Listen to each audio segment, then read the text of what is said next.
Obrigada, bom dia. Estamos todos sempre aprendendo, né, e também aprendendo a realizar um evento, assim, dessa forma, né. Participar, a gente tem participado, realizar já é um pouco diferente.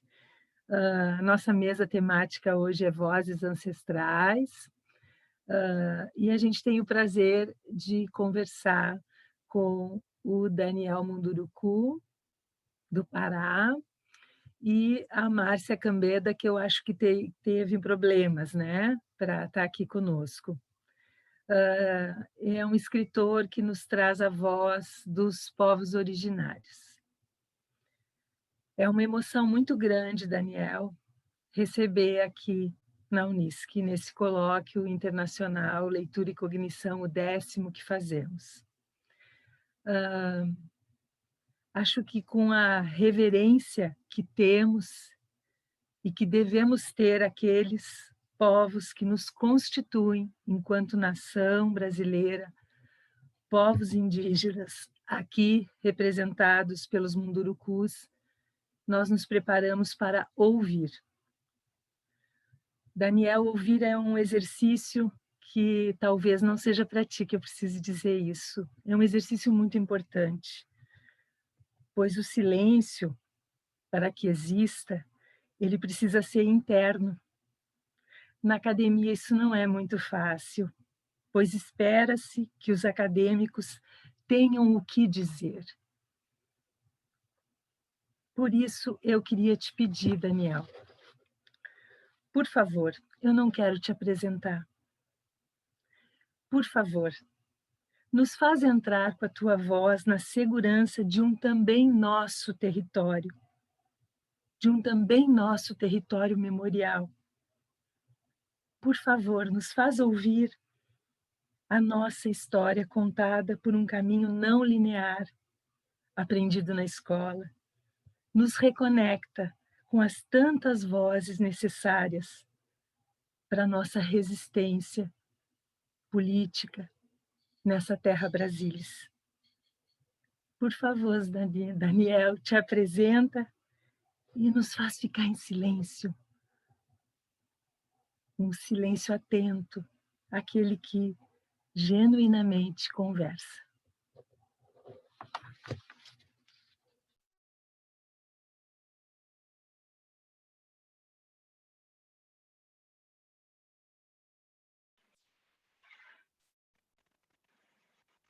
Se vocês perceberam, eu já comecei a falar, seguindo o seu, o seu pedido. Eu queria, antes de mais nada, elevar o pensamento um pouquinho, justamente para essas quase 600 mil pessoas vitimadas pela Covid e que provavelmente muitas delas partiram antes da hora, foram atingidas de uma forma brutal por esse vírus e também pela imobilidade, às vezes, das nossas autoridades. Independente disso, a gente tem sempre que lembrar, né? Não nos permitir esquecer, mas lembrar, não nos permitir esquecer, né? Que nós precisamos o tempo inteiro estar atentos para aquilo que pode ser uma causa, inclusive, da nossa indiferença, né? De não cuidado uns com os outros e com todos os outros seres que, não sendo humanos, precisam também de espaço para viver nesse nosso planeta. Então, que nosso silêncio ele reverbere em partilha, né? Que nosso silêncio reverbere na dança do universo, né? E que permita que a gente não se permita esquecer que nós somos partes e não donos. Nos permita lembrar que nós fazemos parte desse grande universo, portanto, temos que cuidar dele da melhor maneira que a gente puder, porque somente assim é que nós estaremos fazendo jus, inclusive, à oportunidade que nós temos de viver. E a vida, como sempre nos ensinaram os avós, ela é um presente. como tal, nós precisamos usá-lo imediatamente. Precisamos viver imediatamente. Precisamos vivê-lo como um presente. Meu avô tinha uma frase bonita que dizia: se o momento atual, se o agora não fosse bom, não se chamaria presente. E ao dizer isso, ele estava nos lembrando justamente que é o único tempo que nós temos, efetivamente, né, para nos, nos, nos colocarmos como partícipes desse universo, né, e, sobretudo, sermos gratos, né, a ele por aquilo que ele nos oferece. E o universo aqui não se trata apenas de um olhar de produção sobre as coisas, mas de um olhar de pertencimento sobre o mundo, né, que a gente vive, que tem que ser um mundo bom para todos, humanos ou não. Bom, dito isso, eu queria dizer que é uma alegria estar aqui com vocês nessa manhã, né, dessa quarta-feira, dia 15 de setembro. Lembrando que esse dia é um dia, exatamente por conta de tudo isso que eu falei anteriormente, é um dia muito especial, porque ele é um dia único. Ele nunca mais se repetirá na nossa história, né, na nossa vida. Ele acontecerá somente hoje. Portanto, é um presente que nós recebemos do universo e precisamos lembrar disso também, porque só o presente é que nos compromete com a mudança, com a transformação, com o cuidado, né, com o afeto. Só o agora é que nos dá a oportunidade de sermos plenos, né? Infelizmente, o Ocidente ele desenvolveu uma outra ideia sobre o tempo, né, que é esse tempo do futuro, tempo que nós não temos, tempo como ficção, né? E nos motiva a vivermos esse tempo não, esse tempo linear, né? Que nós vivemos e somos jogados o tempo todo a correr atrás de um tempo cuja certeza nós não temos se vamos alcançá-lo, né? Por isso também, dentro dessa ideia de tempo, né, linear, vem toda a ciência ocidental com as suas caixinhas, né, com as suas caixinhas, com os seus conhecimentos definidos, determinados, devidamente desenvolvidos para fazer entender que nós somos seres do futuro, mais do que seres do presente. E talvez seja essa a grande questão que está colocada nesse debate entre as vozes ancestrais e as vozes lineares, né? As vozes do futuro, do progresso, do desenvolvimento que normalmente nós temos. O Ocidente ele caminha para frente, mas é um para frente que é pura ficção. As vozes ancestrais, como diz o próprio nome, né, elas olham para trás para encontrar razões para a nossa própria existência. E, portanto, são povos que têm uma atitude, que têm uma participação com relação à vida que vai muito além desse desejo insano, né, que o Ocidente desenvolveu, né, que é de correr atrás de um tempo que nós não dominamos. Não à toa por aqui, né? A gente fala sempre, eu sempre digo que o tempo ocidental é um tempo linear, que é o tempo do relógio, é o tempo da produção, é o tempo da riqueza, é o tempo do acúmulo, é o tempo da poupança, é o tempo da aposentadoria, é o tempo de correr atrás do tempo, porque, como se diz por aqui, o tempo é de que nós somos o tempo todo instados, provocados a correr atrás desse tempo, que é, segundo dizem, o que vai nos realizar enquanto pessoas, né? Vai nos tornar alguém na vida se nós tivermos sucesso, se nós tivermos riqueza, se nós tivermos acumulado muitos bens durante a vida, a gente é considerado um vitorioso, considerado, inclusive, um conquistador, às vezes um colonizador, né? A gente é colocado como um Superman, né? Um super-herói. E tudo isso para ficar lembrando que nós somos um projeto o tempo inteiro. Não à toa, a pergunta que mais se faz para uma criança na cidade é: o que você vai ser quando crescer? Né? E quando a gente faz essa pergunta a uma criança da cidade, a gente já está imediatamente entendendo que ela não há de ser nada, ela não é nada, né? Ela é um projeto, ela tem que se tornar alguém na vida. E tornar-se alguém é justamente você correr atrás da sua realização, se diz, né? Correr atrás da felicidade, porque a felicidade nunca está aqui e agora, ela é sempre um projeto, ela é sempre uma possibilidade, é sempre uma conquista a ser feita. E o tempo inteiro nós estamos atrás dessa conquista para, no final da vida, a gente chegar e olhar para trás e dizer: parece que eu não vivi direito, parece que não foi muito legal, parece que eu não consegui mesmo. E daí vem toda uma frustração, às vezes, das pessoas, né? Porque entendem que conquistaram tudo o que buscaram, mas, de fato, não viveram a vida. Não viveram a vida. Esse é o modo linear de ser, é o modo do relógio, o tempo do relógio, o tempo da riqueza. O tempo indígena é o tempo da natureza. E a natureza, ela é cíclica, ela é sistêmica.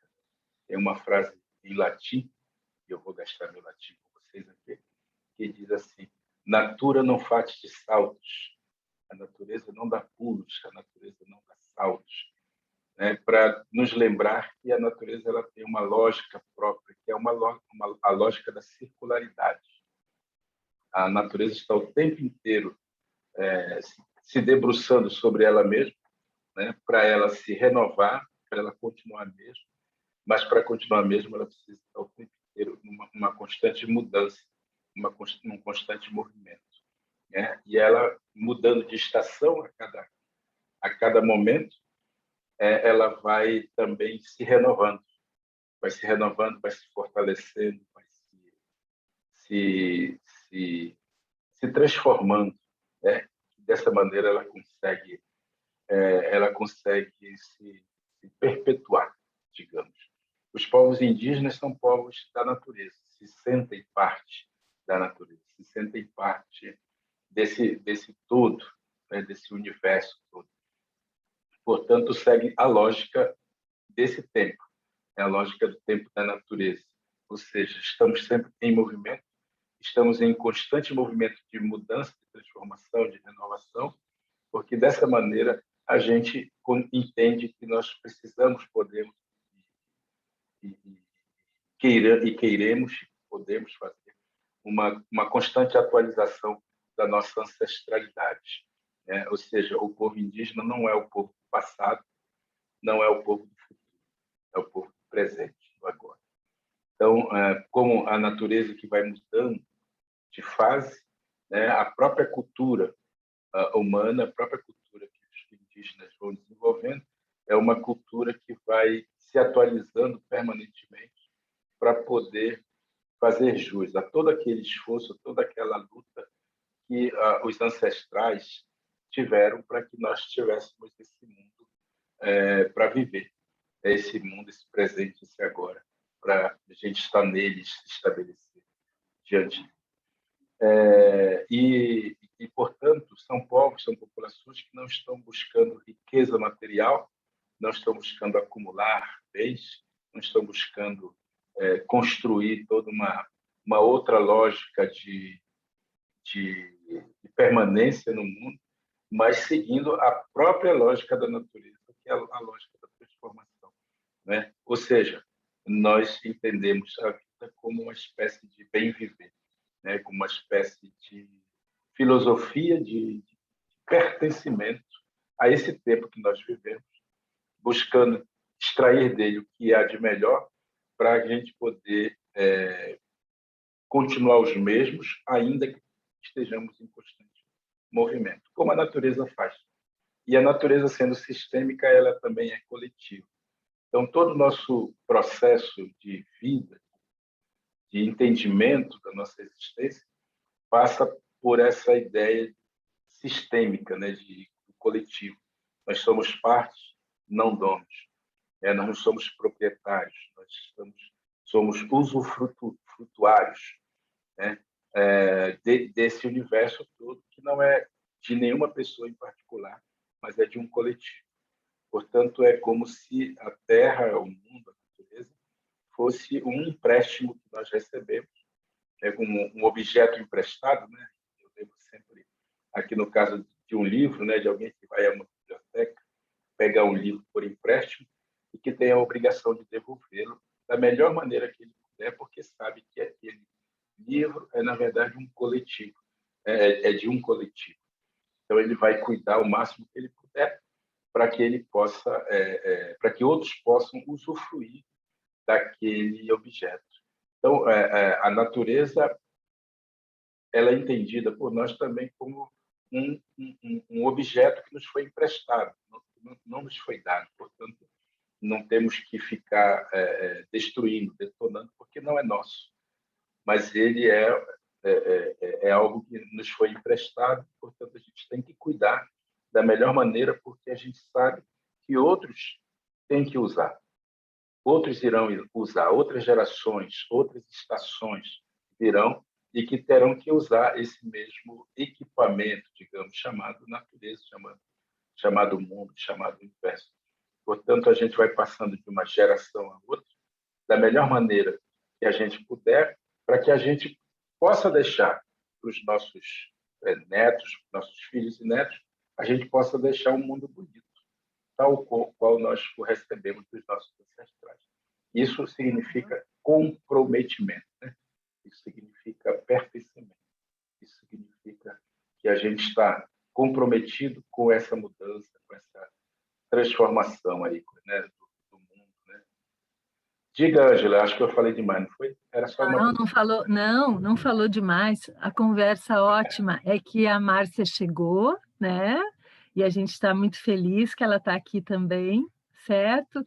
E, Márcia, a gente pediu, então, que o Daniel se apresentasse, né? Não é nosso desejo apresentar ninguém, apresentar vocês, nós temos muito para ouvir.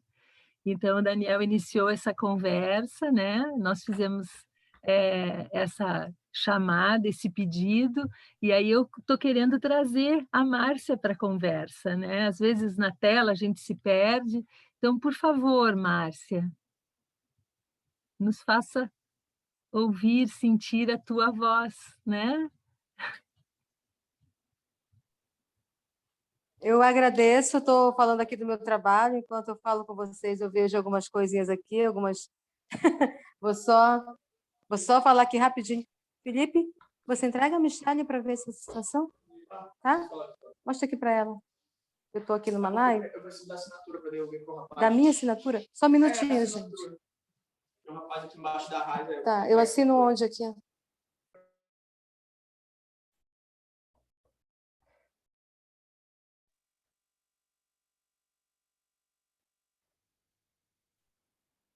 Esse é o mundo do presente, né, Daniel? É o presente em funcionamento.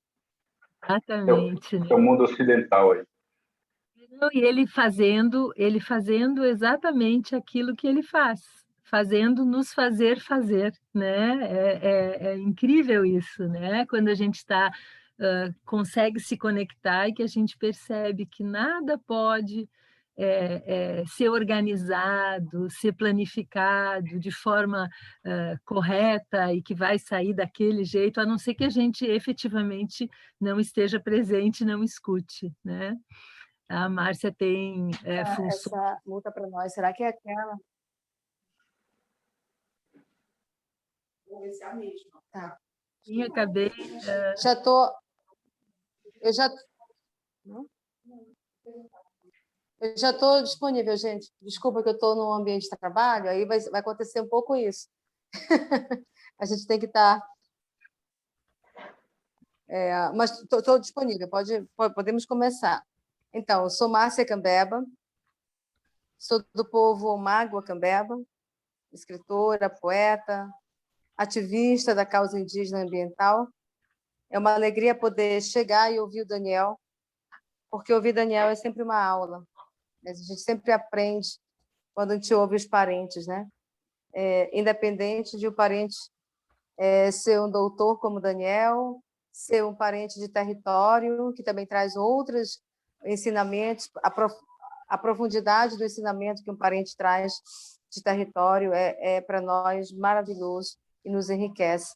E um parente que vem trazendo um conhecimento que é do seu povo, mas que já tem uma relação com a academia, como é o caso do Daniel, como é o meu caso, que venho falando de uma territorialidade, de um território, uma territorialidade, mas sem deixar de lado os saberes científicos que a geografia me proporciona.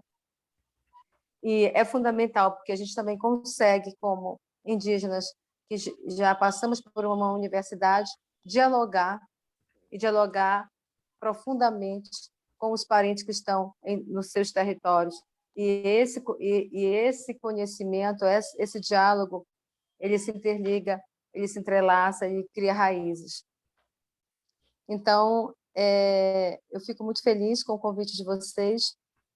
Para quem não me conhece, eu estou falando diretamente do estado do Pará, de onde o Daniel Munduruku é filho, né? Mas eu sou amazonense, sou lá do Alto Solimões, Amazonas, vim de uma aldeia ticuna, nasci com os ticuna, e agora estou pelo estado do Pará. Me criei no São Paulo de Olivença, com 9 anos de idade eu saio da aldeia, mas não perdi essa relação com o povo, não perdi as minhas raízes, a minha identidade, o meu pertencimento, a minha memória. E que aí a gente coloca em literatura, né? Transforma em literatura para que a gente possa partilhar esses saberes com outras pessoas, sejam de aldeia, seja de cidade, enfim. Mas o importante é que nada é meu, tudo é nosso. Eu travei para vocês ou vocês travaram para mim? Eu estou sem saber aqui.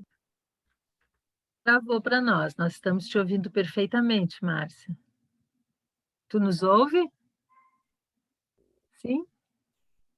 Estou ouvindo, só que eu estou vendo a imagem travada. Vamos rezar que a internet nos ajude, né? Porque facilita para umas coisas e às vezes é mais complicado para outras. Para iniciar essa conversa, né, que vocês se apresentaram de uma forma que não é linear, e eu acho muito bonito isso, né, porque vocês não disseram, em primeiro lugar, quais são os títulos, né, quais foram as coisas que vocês conquistaram, né, isso eu acho belíssimo, né, isso é um grande aprendizado, né, para nós, né, e eu queria começar, né, essa conversa, que já começou, continuar essa conversa, trazendo uma questão que eu acho bem importante, que é o fato de que, no mundo acadêmico, há muita dificuldade de aceitar o sagrado da ancestralidade, né? Tem um texto belíssimo do Daniel, que está naquele livro das coisas que aprendi, né? A história de uma vez, um olhar sobre o contador de histórias indígenas. Eu amo esse texto, Daniel. Desculpa se eu for voltar a ele muitas vezes, né? Mas tem muitas coisas ali. A Márcia também, né? Depois eu queria que a Márcia, se ela nos desse esse prazer, né, de recitar um poema belíssimo dela, Índio Não, que eu acho tão legal, tá? Mas assim, há uma dificuldade de aceitar esse sagrado da ancestralidade, né? E esse sagrado nos constitui. Vocês dois realizaram um percurso legítimo, né? Legítimo, de trilhar a vida acadêmica. E eu queria saber, vocês realizando mestrados, a Márcia está se doutorando, o Daniel já é doutor, né? Quer dizer, vocês têm uma intensa produção balizada pelo reconhecimento, né? De que é necessário, é preciso e é importante ocupar esses espaços. E eu queria, então, ouvir vocês um pouco sobre isso, né? É muito interessante. Eu te conheço mais da história do Daniel do que da Márcia, né? Mas ela vai falar. esse mistério dessa vida, né, junto à natureza, né, dessa vida que eu, que sou uma menina urbana, que nasci na cidade, né, não tive, embora... Como é que foi como é que foram se dando essas opções no presente, que hoje é passado, né, naquele momento? Não sei quem começa, se começa a Márcia, nós vamos ter que decidir aqui.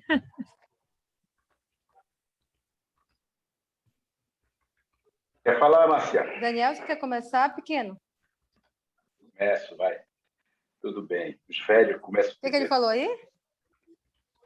Começo. Eu? Ah, ele começa que ele já é ancião. Os anciões primeiro. Sabia. Nesse tempo que a gente tem que dar primeiro voz às mulheres, ela vem com essa de ancião. Estou querendo Mas ser... os anciões são... Estou querendo ser politicamente correto, você não está deixando. Olha só, então, eu acho Sabes assim, primeiro, meu Deus. os indígenas não costumam fazer essa separação de saberes, né? Vocês já sabem disso. E a vida é um conjunto, é um sistema, né? Eu falava ainda há pouco. Portanto, a gente entende que, sendo do presente como nós somos, nós temos que aproveitar as oportunidades que vêm aparecendo, vêm surgindo. A gente luta por elas, a gente luta por nossos direitos, a gente luta pela possibilidade de existir. E se a sociedade em que nós estamos inseridos é uma sociedade da tecnologia, é uma sociedade do crescimento, do desenvolvimento, nós precisamos também estar antenados a essa sociedade. Não tem como a gente ficar pregando que somos seres do presente e ficarmos já alheios ao que está ao nosso redor.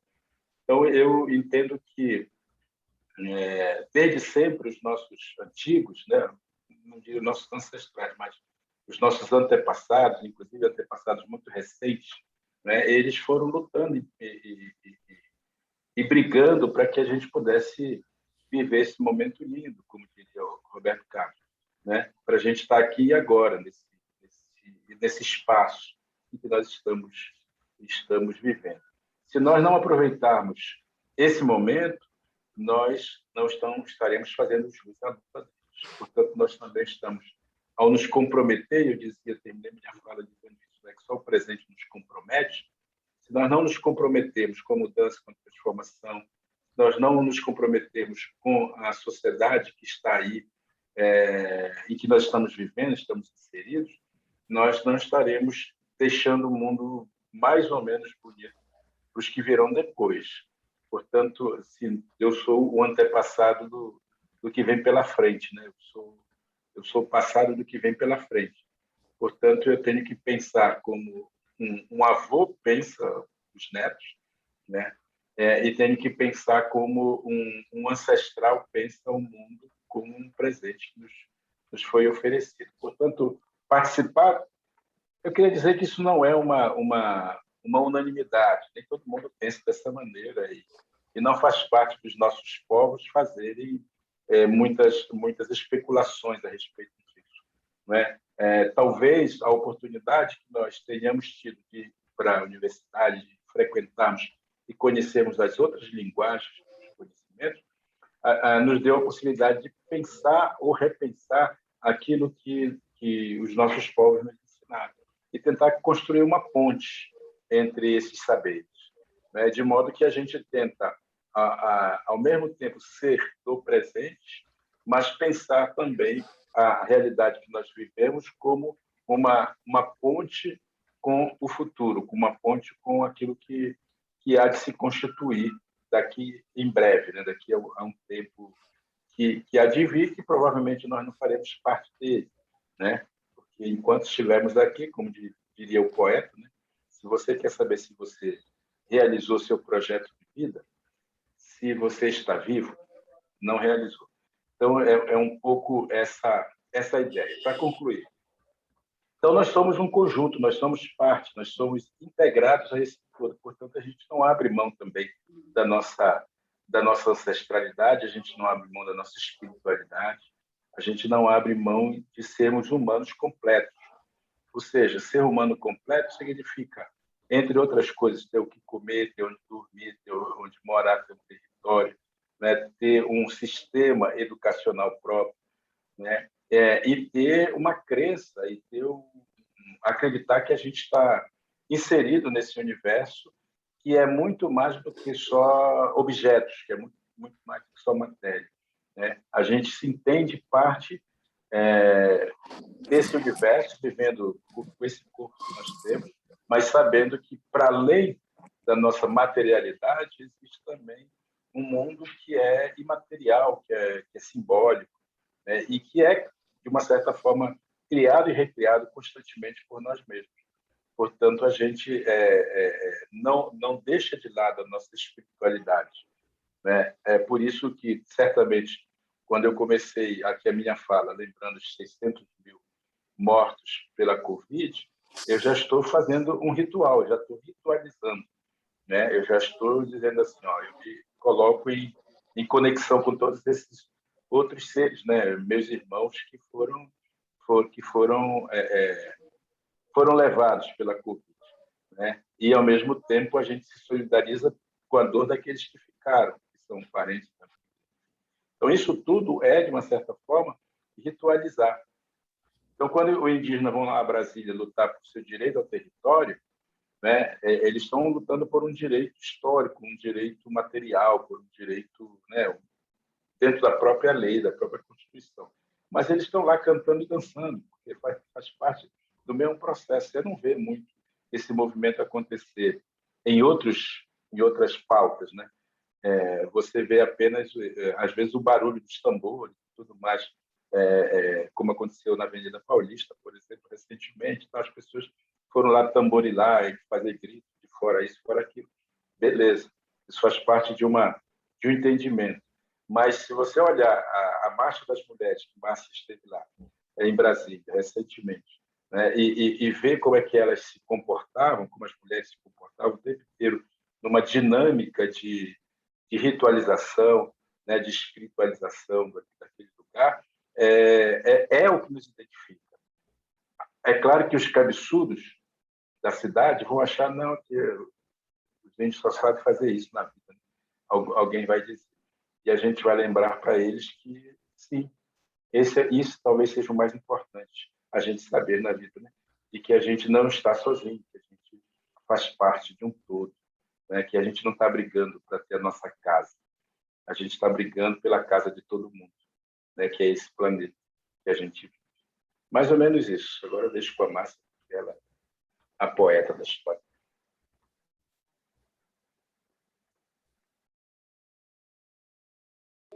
Eu vou complementar aqui a fala do Daniel, pedindo licença para recitar uma poesia que eu acho que traz do livro Saberes da Floresta, esse livro aqui. É um poema que, na verdade, eu fiquei indecisa em 2 poemas, eu vou ficar com esse aqui, que é o Pajé Ancestral. E chegaram os invasores, trazendo a cruz e a espada, adentraram as aldeias, desrespeitaram o Jurupari, se assustaram ao ver o pajé assumir a face de Guaricaia. E no ritual que cura o mal, não podia ter criança e nem mulher. Chegaram os descobridores, anunciaram sua cultura, pela força da fé e espada. O pajé se viu numa encruzilhada, evocação para cura? Metamorfose nunca mais, disse o branco fazendo sinais. Rituais esquecidos, povos desunidos, doença, fome, dor. O pajé virou pastor, seu maracá foi quebrado, o espírito se afastou. E o que trouxe o contato? Uma era de pavor. Então, quando a gente fala de sagrado, a gente está falando de toda uma referência que a gente traz uma um legado que para nós foi deixado desde os nossos primeiros ancestrais. E quando eu falo disso, eu estou falando de povos que habitaram antes de 1500, que já estavam territorializados nesse Brasil há muito tempo, há muitos séculos atrás, e que tinham uma forma de organização sociopolítico-cultural muito bem estruturada, muito bem organizada, e que causou espanto quando os ditos viajantes e colonizadores chegaram por aqui acreditando que tinham chegado às Índias, querendo essas terras, fincando sua cruz, achando que estavam catequizando ou fingindo que estavam catequizando para tomar territórios e dar a certas coroas. Então, aí a gente já começa a lutar contra os invasores, contra a dominação, contra vários tipos de barbárie que iriam cair sobre nós. E, justamente nesse momento, o que mais foi impactado foi o nosso sagrado, porque tudo foi endemoniado, tudo foi colocado de lado, excluído, extinto. Começou uma imposição de outra cultura sobre a nossa cultura, e um povo que falava uma língua diferente, a compreensão não era tão clara. E a gente continua lutando para que esse sagrado, o que é o sagrado? É tudo aquilo que eu trago, não só como referência externa, por exemplo, o maracá, mas é aquilo também que eu trago como memória. O sagrado, ele é memorial. O sagrado, ele é visível quando ele é externado.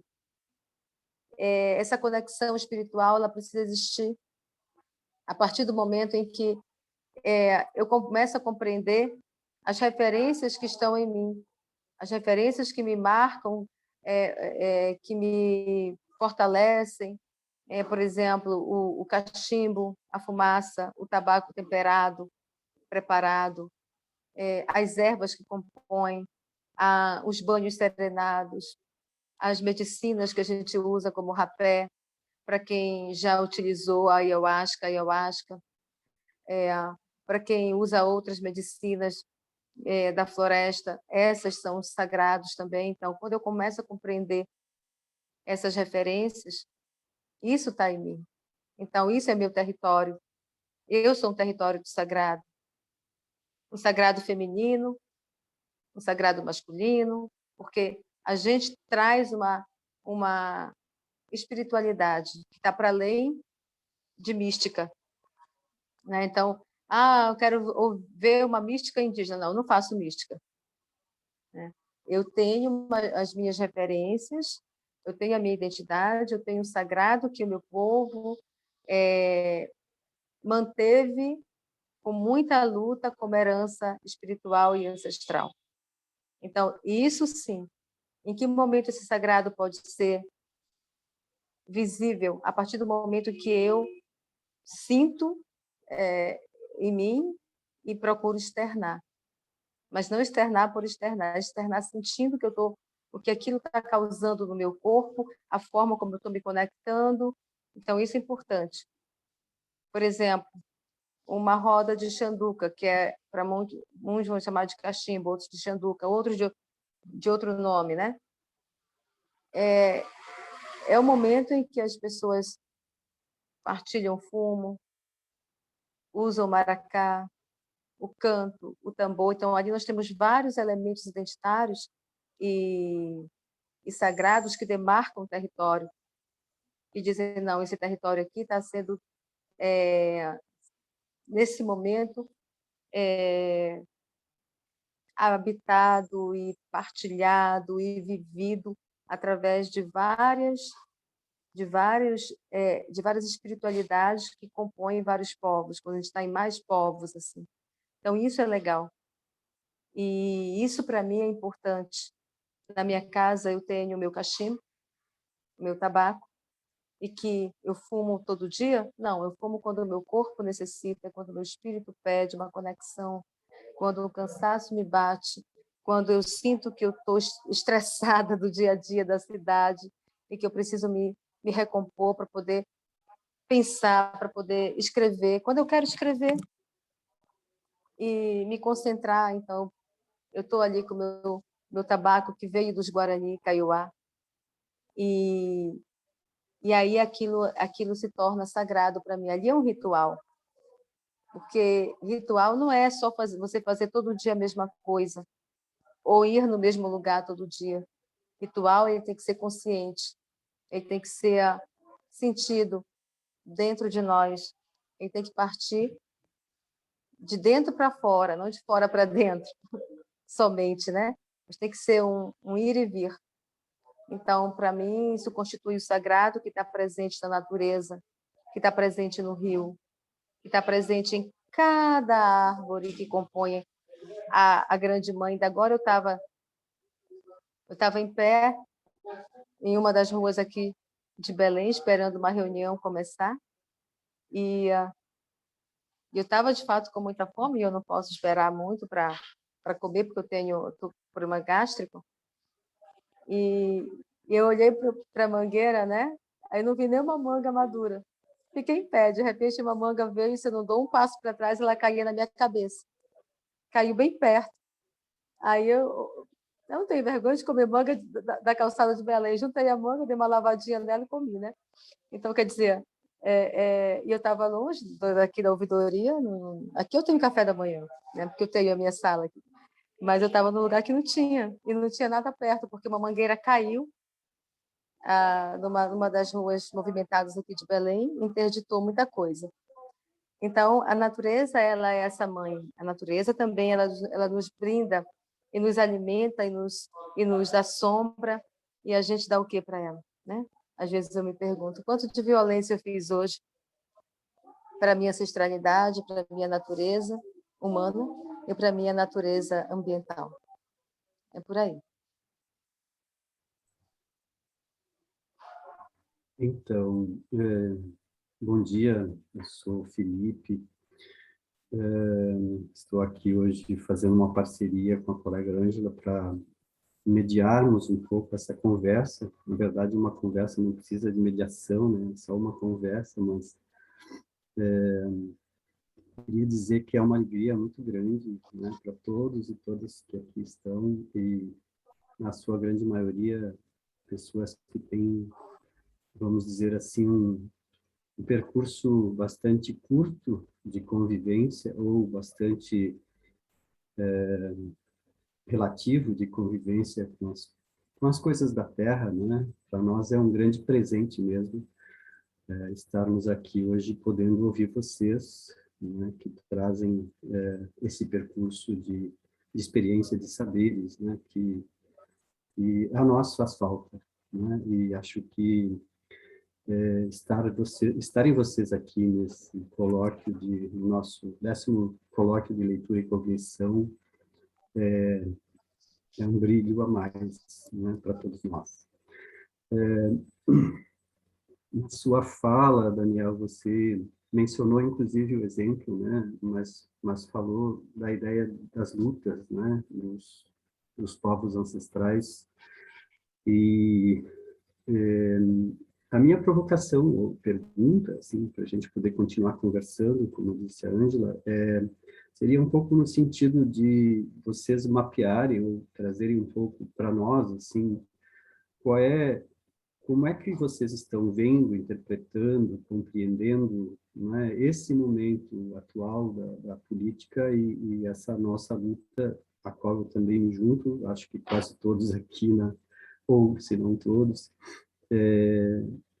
contra essa ideia do marco temporal, não é? E, bom, depois eu tenho uma boa notícia, mas acho que talvez vocês até já saibam. Eu gostaria de ouvir vocês um pouco a respeito desse tema. Acho que é um tema, assim, bem significativo, né, desse momento que vivemos, desse presente.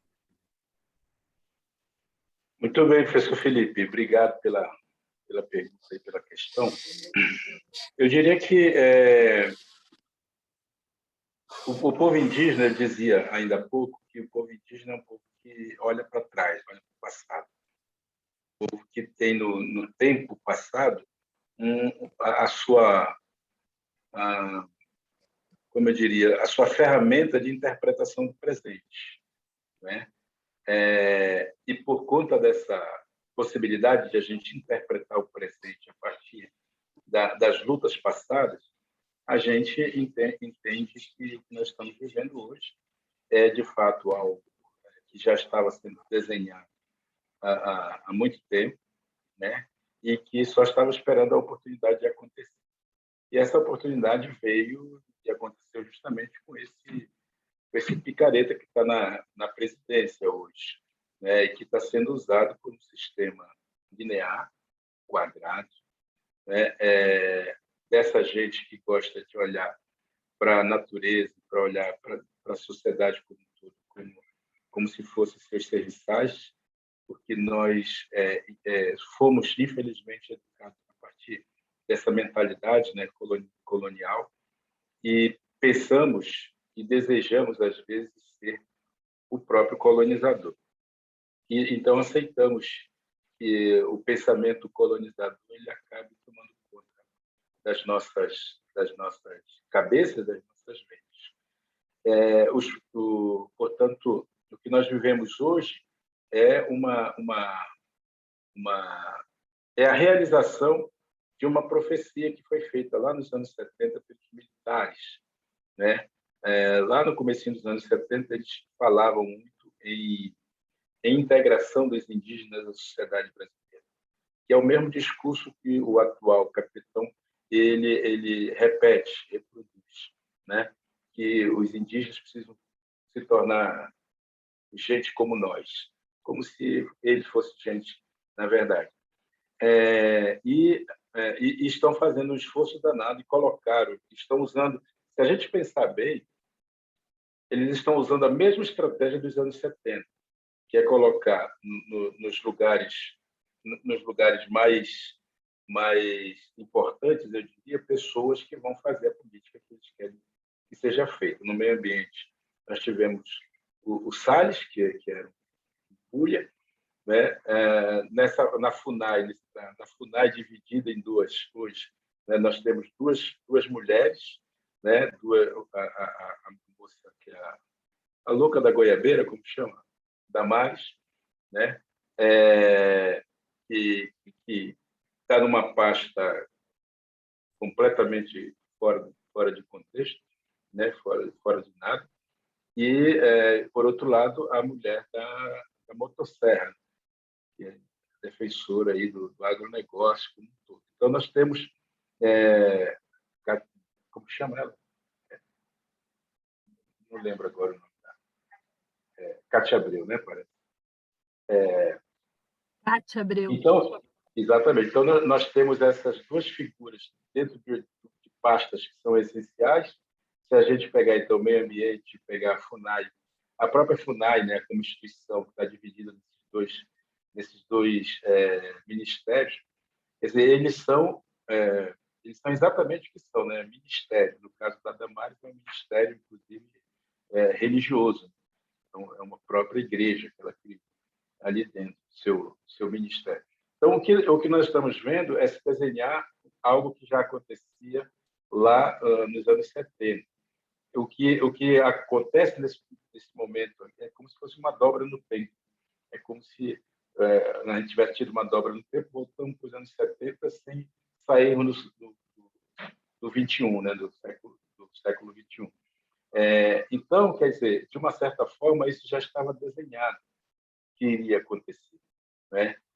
E as populações indígenas sempre entendendo que o passado ele vai nos proporcionando instrumentais, né?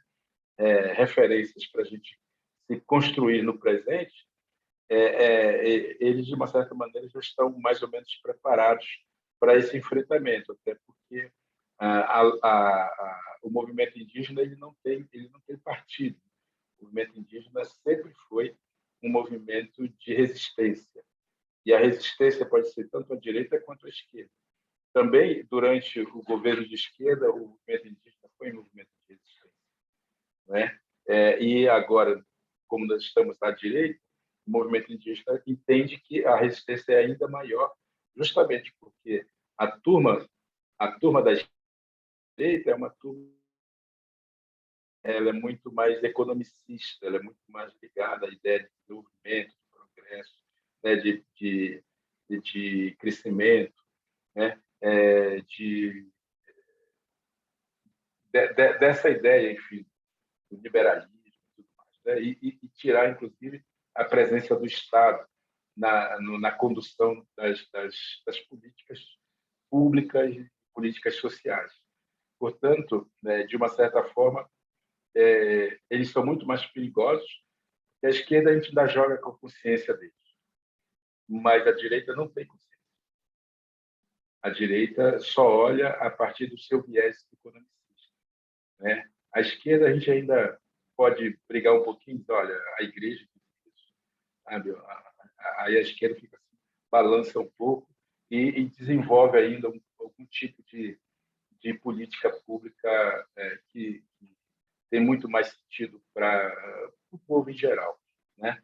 Então, quer dizer, eu entendo assim, o marco temporal, por exemplo, que é uma tese que foi ressuscitada, né? Isso já existia tempo atrás, foi ressuscitada exatamente porque se encontrou nesse momento a oportunidade, né, de poder discutir novamente essa tese que tem muito a ver com o agronegócio, que é colocada hoje em dia como grande motor da economia brasileira. Né? E, portanto, se tem aí uma comoção, digamos, social, no sentido de mobilização, né, de aprovação desse tipo de tese, e que é também levada nesse sentido pela presença dos apoiadores do agronegócio no Congresso Nacional, que é quem tem, na verdade, o grande poder de decidir isso. Ainda, eu penso que o STF ele vai votar favorável aos povos indígenas, mas isso vai ser jogado para o Congresso. E quem vai decidir isso, no final das contas, é o Congresso. E o Congresso ele é favorável a tudo isso. Portanto, a luta indígena, a gente vai aplaudir o STF, porque é a voz da justiça, pode ser que não seja a justiça mais justa, mas no sistema democrático é a instituição que defende a Constituição brasileira. A gente vai aplaudir, obviamente, isso, mas sabendo que nós vamos ter um outro enfrentamento, que é justamente com essas bancadas, né, chamado BBB, que é justamente as bancadas que defendem o agronegócio. Né? A bancada do boi já diz isso, né? A bancada da bala, que é quem arma os invasores de território indígena, e a bancada da Bíblia, que é essa que está comandada por essa moça da Goiabeira. Né? E olhando esse cenário, então nada nos é positivo. Né? Ainda mais agora que o presidente resolveu comprar mesmo o Centrão, fazer com que o Centrão aprove as reformas e as leis que aprova.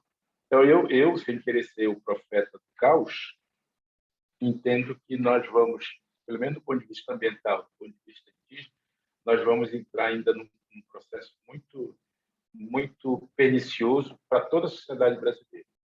Né? Infelizmente, eu repito, né, como eles são donos da riqueza, donos do dinheiro, eles acabam convencendo a sociedade brasileira de que esse é o caminho. E convencem, porque os povos indígenas, vocês sabem, o índio, ele não é pobre, o agro é pobre. E o agro não poupa ninguém.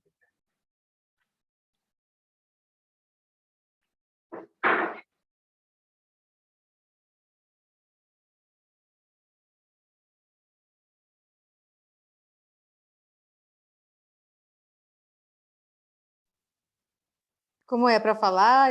Alguém vai fazer a pergunta? Fiquei perdida aqui. A problematização que eu trouxe, Márcia, foi um pouco em relação assim, a como... assim, para nós é muito importante que a gente possa escutar vocês, né? Ouvir as vozes, né?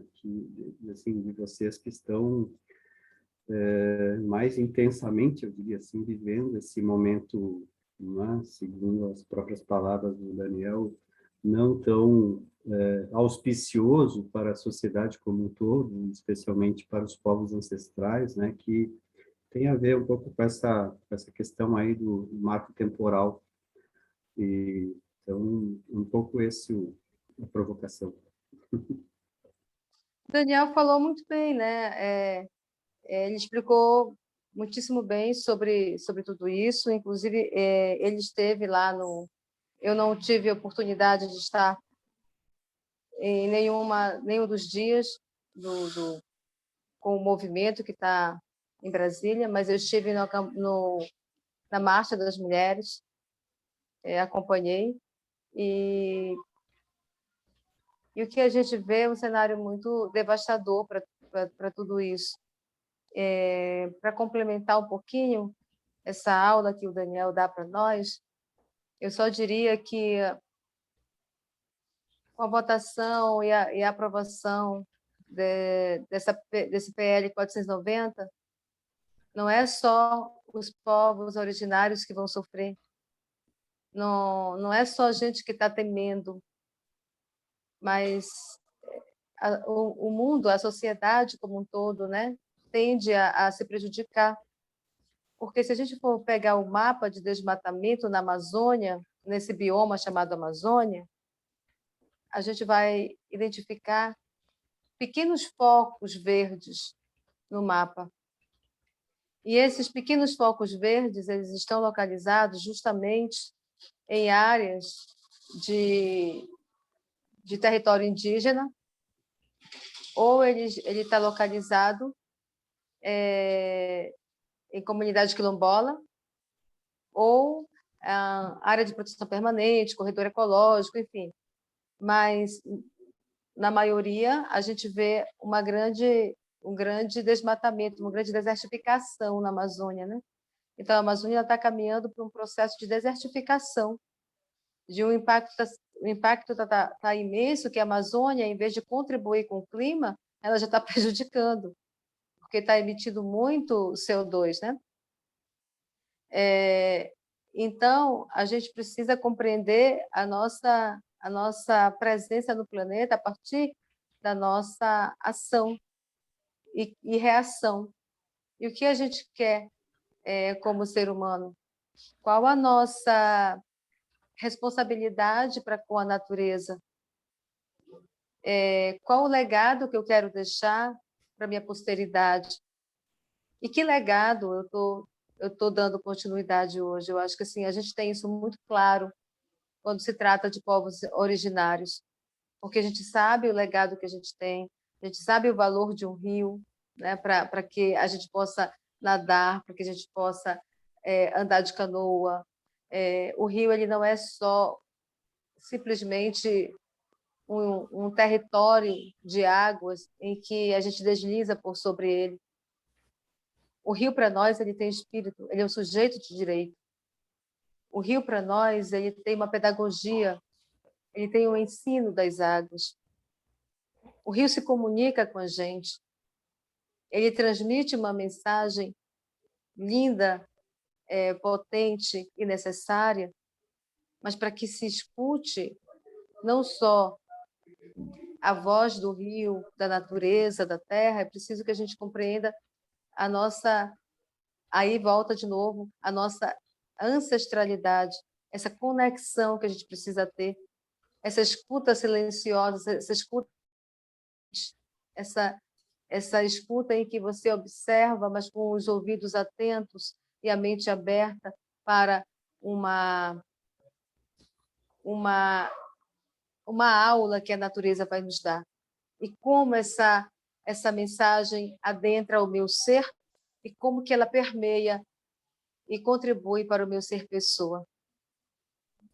Então, eu tenho a natureza assim. A natureza é, sim, um sujeito de direito. A gente tem que lutar por ela. A gente tem que fazer o nosso melhor para que os direitos da natureza não sejam violados e seja respeitado todo e qualquer direito que a natureza tenha. E respeitando o direito da natureza, a gente está contribuindo para a nossa presença nesse planeta por mais tempo. Daqui, e não está longe, e eu não estou profetizando tão longe assim, né?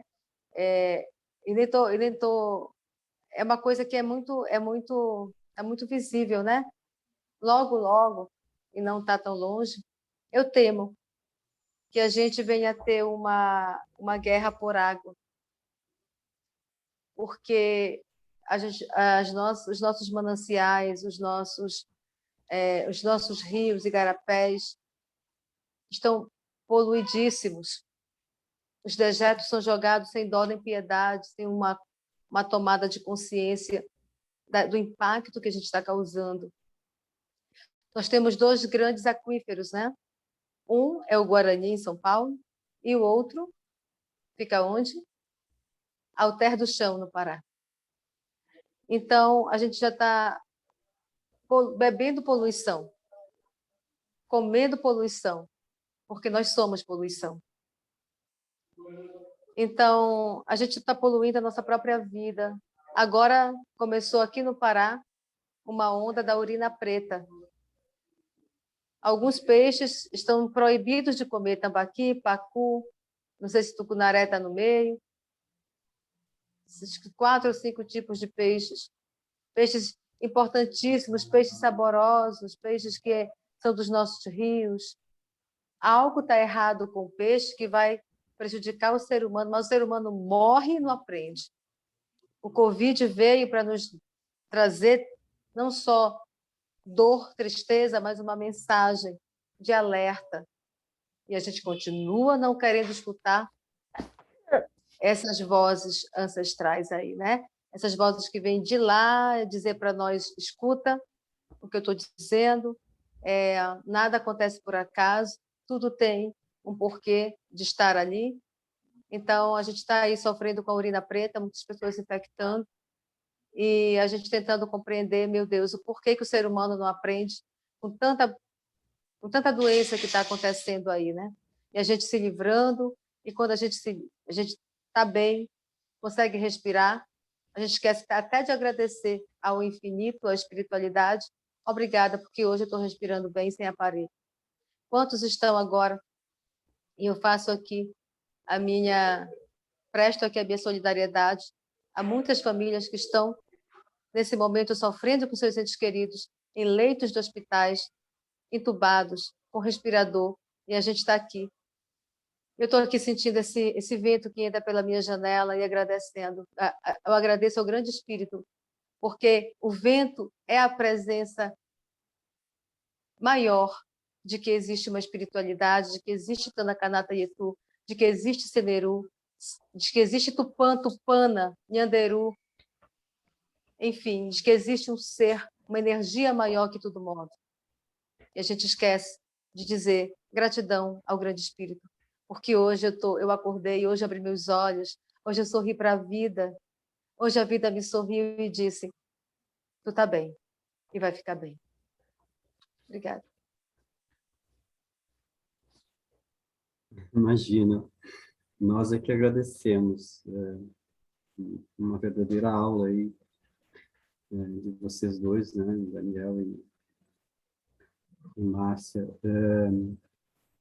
Eu havia comentado de início que tinha aí algumas notícias. A primeira delas é que nós começamos falando, a professora Ângela começou essa nossa conversa falando um pouco de que precisamos escutar, né, as vozes, e nós gostamos muito também de ler vocês, né, e lembrar, então, que, né, a Livraria Maracá está com o link aqui na nossa plataforma, né, no hall da nossa plataforma, né, então, para quem está nos ouvindo e quer acessar, né, quer entrar em contato aí com as palavras escritas, né? Um desses dois colegas, Daniel e Márcia, tem ali uma possibilidade de acessar e fazer, né? Então, a sua leitura. E eu havia falado de uma notícia boa, vou ler aqui para nós, independentemente daqueles que já sabem ou não. Eu recebi agora pela manhã, eu sou natural de Santa Catarina e de lá sempre recebo algumas notícias, às vezes nem tão boas, né? E um pouco nessa lógica, né, de a gente não ser aqui também o profeta do caos, como anunciou o Daniel.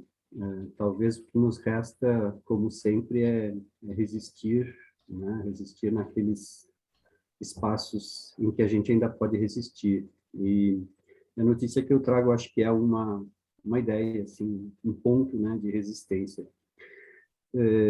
O Conselho Universitário da Universidade Federal de Santa Catarina aprovou hoje o reconhecimento das línguas indígenas no processo de acesso à pós-graduação. O texto aprovado na Resolução 095 do Conselho Universitário indica, em seu artigo 44, parágrafo 5º, o seguinte, abre aspas, para estudantes indígenas brasileiros, falantes de português e uma língua indígena, a mesma poderá ser considerada como equivalente a idioma estrangeiro para fins de proficiência, mediante aprovação do colegiado. Baseado no que já faz o outro programa, né, da UFSC, momento histórico e fundamental para as ações afirmativas nessa universidade.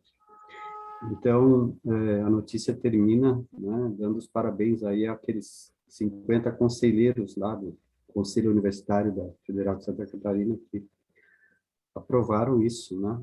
Então, um marco de resistência também para nós e para a gente continuar pensando. Aí uma provocação, então, para a Márcia agora. Márcia, como é que é essa tua atividade aí? Você é uma ouvidora, né? Ouvidora no município de Belém. Conta para nós um pouco desse trabalho, como você vive essa experiência. Bom, em 2020, eu me candidatei a vereadora, né, por Belém, na campanha do Edmilson Rodrigues, que atualmente é o prefeito, e eu obtive 1.618 votos, o que é uma boa votação, mas que não elege um vereador aqui na capital. Tem que ser de 2.000 para frente, né? E aí eu já estava meio que me preparando para morar em São Paulo, eu queria fazer o doutorado lá, já estava meio que organizado para fazer na geografia, com um grande amigo meu e querido professor geógrafo, né, que escreve sobre a territorialidade das águas. Eu ia um pouco por aí. Mas aí o prefeito me convida para cá, para ocupar o cargo de ouvidora geral, sendo assim a primeira mulher indígena a ocupar esse cargo, pelo menos aqui em Belém, né? E a gente acredita que um pouco, em nenhuma capital do Brasil tem um ouvidor indígena, ou uma ouvidora indígena. A gente vai ter, eu descobri agora, São Gabriel da Cachoeira, que é interior, lá no Alto Rio Negro, pertence aí ao estado do Amazonas. Mas na capital, Manaus, não se tem. E a gente está conseguindo fazer muitas lutas aqui, muitas resistências também, né? Assinando termos de cooperação com o Ministério Público, para que possa, assim, trazer um benefício maior, não só para a ouvidoria, mas também para a Prefeitura de Belém como um todo, dentro de projetos de capacitação, como mediação de conflitos, né? Mediador de conflitos, que é o que a ouvidoria faz muito, faz essa mediação. Ela aproxima a prefeitura do povo, o povo da prefeitura, e fazendo essa mediação, recebendo essas demandas, recebendo reclamações, recebendo sugestões, recebendo elogios também, que a gente já chegou a receber, e eu fico muito feliz por isso, de a gente um pouco mais de 6 meses, ter recebido elogios pela atuação que a gente vem tendo frente à população de Belém, que é 1,5 milhão de pessoas, e estamos buscando sempre a capacitação, fazer com que os nossos parentes tenham espaço na prefeitura. Nós somos em torno de 14 indígenas ocupando cargos de coordenação. Só aqui na ouvidoria eu tenho um coordenador de informação, que é o Gilberto Paia, eu tenho a coordenação administrativa, que está sobre os comandos da Bárbara Manayé, tem a Rita Tembé, que faz a parte de assistente administrativo desse setor, e eu. Então, somos quatro indígenas aqui, nesse trabalho, e tentando mostrar que, sim, nós podemos ocupar todos os espaços e ocupar bem. Porque se a gente nunca pisou ali e está pisando pela primeira vez, nós temos que dar o nosso melhor em tudo. Mesmo que seja uma coordenação, mesmo que seja um auxiliar administrativo, tem que ser o nosso melhor, porque sempre o olhar da sociedade está sobre nós. Vou aproveitar, Márcia, Daniel, no chat nós temos várias manifestações, mas tem uma questão aqui que foi colocada, especialmente para a Márcia, né, da Fraulein Vidigal de Paula. Ela diz assim: sublime ouvir ambos, muito inspiradores para esse modo de ser que precisamos aprender a pertencer e não possuir de modo destrutivo, como disse Daniel Munduruku. Gratidão. Gostaria de ouvir mais a Márcia Cambeba sobre a Marcha das Mulheres Indígenas, a voz, a força e a sabedoria das mulheres indígenas muito evidenciadas neste encontro soante para o mundo. Muita gratidão, parabéns, né? Importante estar ocupando esse espaço para a Márcia, né? Então, assim, gostaríamos de ouvir a Márcia, né, nessa demanda. Gente, eu fui lá, né? O prefeito me liberou para estar. O Daniel pode falar essa pergunta do papel da literatura, eu acho que Dani manda bem. Eu vou responder essa, ele responde a outra. Certeza, eu já faria depois, pode. Isso. Então, eu achei bacana, achei muito bonito, mulheres vindo de vários lugares distantes, né, como o nosso Amazonas, e o Daniel sabe o quanto é longe o Alto Solimões. Trazer o tema de mulheres bioma, mulheres raízes, mulheres, mas é legal. A marcha é o segundo ano que essa marcha acontece, ver essas mulheres, cada uma territorializando aquele lugar, Brasília, aquele espaço que estavam ali. Então, eu fui mais como uma pesquisadora para observar, para escrever sobre, né, porque eu quero escrever um artigo sobre isso, sobre o meu olhar, sobre o meu pensar sobre o que é ser mulher indígena e o que é marchar em prol de direitos. Estamos aí com muitas violências contra a mulher. Tivemos agora vários estupros, vocês viram aquele caso horrendo, né? Em que, além de estuprar a menina, jogou a menina de um penhasco, matando uma criança. Para mim era uma criança ali. A gente, como mãe, como pai, se vê no papel daquele pai, daquela mãe, a dor que sentiu. Então, temos ainda estupro acontecendo, temos mulheres sendo violentadas todos os dias, e isso precisa estar em pauta. Políticas públicas que venham a minimizar e a mitigar essas violências sofridas pelas mulheres. Então, acho que a gente precisa buscar mais isso. A gente precisa marchar, mas marchar sim em prol de políticas públicas para as mulheres, de melhoria para a estrutura dessas mulheres dentro das universidades. A gente precisa marchar buscando união, fazendo com que todas as vozes presentes num determinado espaço ecoe, amplificando essas vozes, fazendo com que essas vozes cheguem em outros lugares. Quando a gente dá o braço, que esse braço e esse abraço seja olho no olho, sentindo o calor humano, sentindo o suor que desce do rosto, do corpo, a lágrima que acompanha. Eu quero ver mais isso nas minhas parentas. Eu quero que o palco não seja palco de holofote, mas que o palco seja um palco de comunhão, onde não tenha cerca, gente, que separe o parente que queira subir no palco, uma parenta que queira ecoar. Eu quero que todas as parentas comecem o seu canto e terminem o seu canto sem que a outra parenta atrapalhe o eco daquela mulher. Porque quando se cala um bioma, quando se cala um eco, é como calar o canto do Irapuru. De tão raro que essa ave é, e tão lindo que esse canto é, ele precisa que alguém microfonize esse canto e deixe ele ampliar. É isso que eu quero. Eu quero ver as anciãs no palco da vida, no palco da espiritualidade. Eu quero sentir o rezo das Guarani, que não conseguem rezar com barulho amplificado das vozes gritando.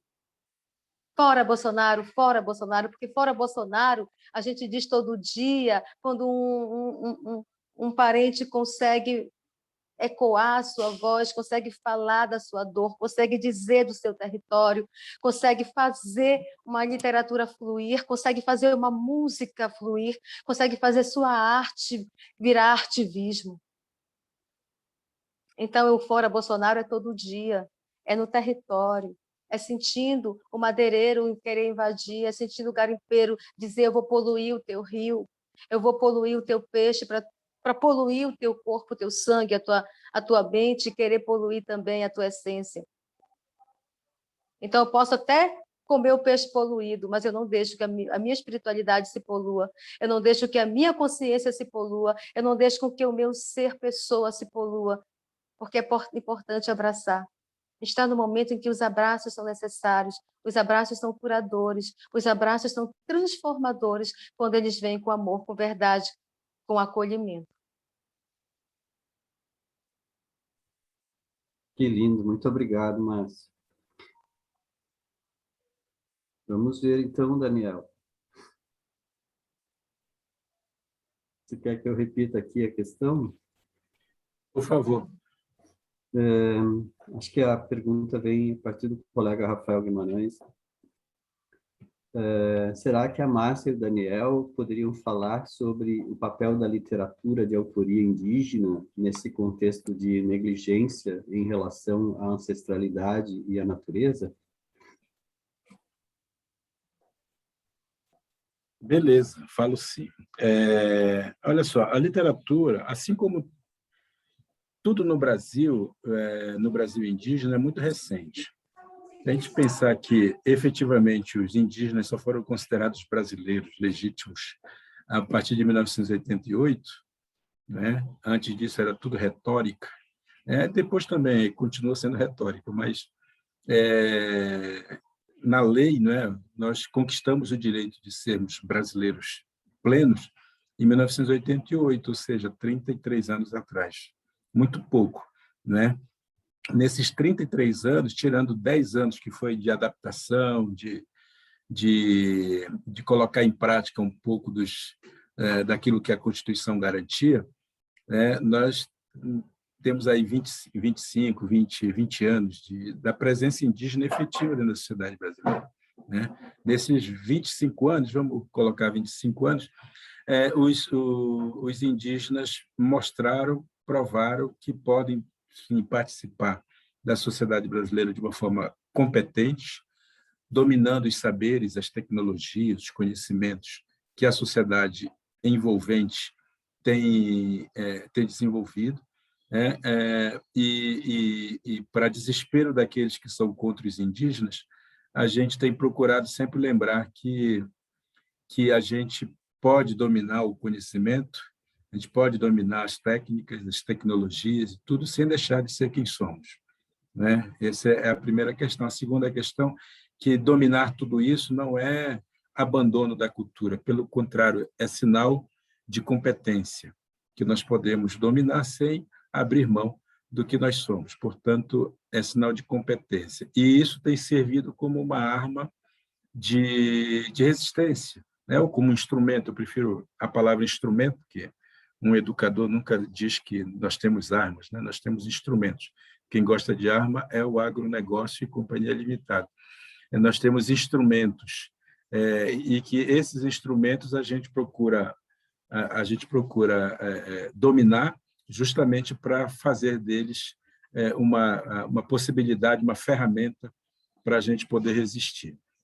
Então, isso tem valido, como o Márcia nos lembrou ainda há pouco, tem servido muito como uma espécie de farol para a sociedade brasileira. Essa sociedade que quer algum respiro de esperança tem olhado para os indígenas como essa espécie de farol, né? Ou seja, nós temos um outro olhar sobre esse mundo, sobre essa realidade, e nós podemos fazer um casamento desses saberes, porque é isso exatamente que os indígenas têm feito, um casamento entre os seus saberes ancestrais, as suas vozes ancestrais, e a sociedade ocidental aqui, naquilo que ela tem de bom, naquilo que ela tem de melhor, né? Que é justamente nessa sociedade brasileira essa ideia de solidariedade, essa ideia de compartilhamento, né? de coisas positivas que a própria sociedade possui. E aí a gente tenta fazer o casamento dessas várias ferramentas para mostrar que é possível a gente criar um equilíbrio entre esses saberes, criando aquele encontro que nunca efetivamente aconteceu. Vejam que eu costumo sempre lembrar que os povos indígenas fazem muito esforço para entender o Brasil. O Brasil não faz esforço nenhum, ou muito pouco, para entender os povos indígenas, né? O esforço maior cabe às nossas costas. E aí a gente vem para a cidade, a gente estuda, né? Aí as pessoas se dão o direito de nos julgar, dizendo que isso faz com que a gente deixe de ser indígena, né? E, é claro, isso está dentro desse discurso ideológico que foi construído exatamente para desqualificar nossa participação dentro da sociedade. Dito isso, eu quero lembrar que essas linguagens todas que a gente domina, ela é feita com muito esforço, com muito sacrifício, com muita dedicação, né? Mas, ao mesmo tempo, é a nossa forma de atualizarmos a nossa participação na sociedade, naquilo que, como eu dizia no início, a natureza tem de mais inteligente, né? Que é justamente se atualizar para continuar mesmo, né? Usar o que ela tem como possibilidade de consumo, de consumir, para poder se fortalecer e continuar se revigorando. Então, essas linguagens todas passam pelas artes, sobretudo, né? Passam pela universidade. Nós temos hoje mais de, provavelmente, uns 10.000 estudantes indígenas na universidade. Desses tantos aí, nós temos aí uma centena de mestres e quase uma centena, talvez uns 50 doutores hoje indígenas. A gente diz, mas que pouco, né? É pouco se a gente pensar em 521 anos. Mas se a gente pensar que só a partir de 30 anos atrás é que nós conquistamos o direito de termos acesso a essas coisas, é muito, é muito. Então, em tão pouco tempo, a gente conseguiu conquistar um grande espaço. Isso vale na universidade, vale para as artes, lembrando que nós estamos aí com uma galera indígena nas artes, produzindo obras maravilhosas, sendo reconhecidas no mundo inteiro, né? Nós temos curadores indígenas em várias instituições, né? Seja no Itaú Cultural, seja na Pinacoteca, né? Seja no MASP. Nós temos indígenas dando o seu brilho, por assim dizer, nesses vários espaços, porque nós trazemos um outro olhar, né? Esse olhar da circularidade, que o Ocidente, às vezes, não consegue alcançar, né? E a gente traz esse nosso olhar da circularidade para esse mundo quadrado. Então, a gente tenta aparar um pouco as pontas, né, desse quadrado para ver se entra um pouco de juízo na cabeça dessa gente quadrada. né? Isso vale também para todas as linguagens, vale para a literatura, né? Hoje nós já somos mais de 60 autores indígenas produzindo de uma forma regular, né? E que tem trazido esses olhares indígenas para a sociedade. Eu, aproveitando para fazer minha propagandinha aqui para vocês, acabei de lançar esse livro aqui, né? É um livro que eu fiz agora em função dos 25 anos de literatura que eu completei agora em agosto. Ele chama A Chave do Meu Sonho, ou Como um Parafuso Frouxo Fez-me Encontrar a Chave e o Sonho. Que vai estar disponível logo, nos próximos dias, fazendo aqui vai estar disponível na Livraria Maracá, que o Felipe já lembrou aqui, né, que é uma livraria online que concentra toda a produção literária dos indígenas brasileiros, inclusive o livro da Márcia, esse que a gente produziu também pela nossa editorinha aqui, né, nossa editorinha no sentido de ser pequena, mas ser legítima, né? O Lugar de Saber Ancestral, que é uma iniciativa nossa, mas justamente para poder dar voz também aos parentes indígenas. Então, a literatura ela é um grande guarda-chuva que tem também alimentado isso. E eu diria mais, né? No caso da literatura, dominar a linguagem da literatura é um pouquinho mais difícil do que as outras artes, porque a literatura passa também pela necessidade de a gente aprender a voz, digamos, ou a dinâmica, né, do Ocidente, mais do que a música, mais do que as outras linguagens, embora não estou aqui, não é uma questão de dizer quem é melhor ou quem é pior, mas lembrando sempre que a questão da competência literária ela é um pouco mais ampliada, porque para ela ganhar um espaço dentro de uma sociedade que é elitista, né, e que é uma sociedade extremamente complicada, é mais difícil. E nós conseguimos isso. Somos 660 autores que têm uma produção permanente. É claro que a sociedade ocidental ela é uma sociedade, eu falava ainda há pouco, né, que tem a ver com a economia, portanto, ela está entendendo que essa nossa produção é também um produto em que ela vai faturar em cima, e a gente diz que assim seja, eles podem faturar à vontade, nós queremos que eles faturem, a gente fatura também, e ainda assim vendemos a nossa mensagem, que é justamente de trazer um pouco de circularidade para esse mundo meio maluco. Portanto, existe uma produção dos indígenas muito mais voltada para crianças e jovens, uma boa parte dessa literatura. Logo a Márcia também vai entrar nesse rol de escritores de literatura infantil e juvenil, aliás, já é, né? Porque a gente costuma dizer sempre, pessoal, que eu particularmente, né, não escrevo para criança, né? Eu escrevo para a infância, ou seja, eu escrevo para a infância que habita todo mundo. Ser criança é só uma fase da vida, né? Mas a infância ela nos compõe. Nós somos uma composição, né, de infância, de adolescência, de vida adulta e de velhice também. Portanto, um velho lê um livro escrito aparentemente para criança, na verdade está falando com a infância dele, né? Então, a ideia também da nossa literatura, que é uma literatura que não faz muita diferenciação nesse sentido, porque a gente entende que é um canto ancestral indígena é literatura, a dança é literatura, o grafismo é literatura, né? A gente só tem esse suporte livro, claro que tem a ver com a escrita diretamente, né? Mas a gente procura trazer isso como parte da nossa luta de resistência.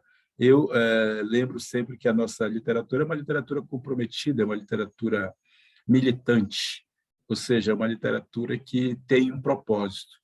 A gente não está aqui querendo ser um escritor de sucesso maravilhoso, porque nós somos os caras e merecemos estar aqui.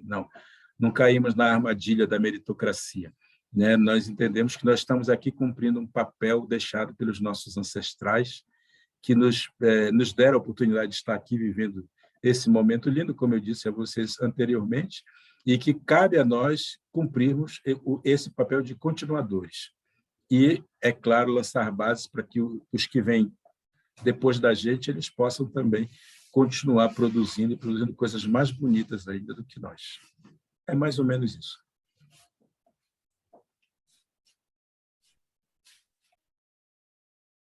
Bom, acho que a Márcia vai falar também um pouco a respeito disso, mas apareceu aqui uma outra questão que eu quero agregar, porque um pouco nessa lógica, né, que o Daniel nos traz, estamos aqui, na verdade, falando de cultura, né, assim, de como essa cultura se torna, né, uma referência para nós ou não, né? E nós temos aqui uma questão que é agregada aqui para nós pela nossa curadora mor, né, a nossa chefinha, como a gente chama, que é a Ana Cláudia Munay, dizendo assim, eu vou ler aqui a questão, para ambos, né, para Daniel e Márcia.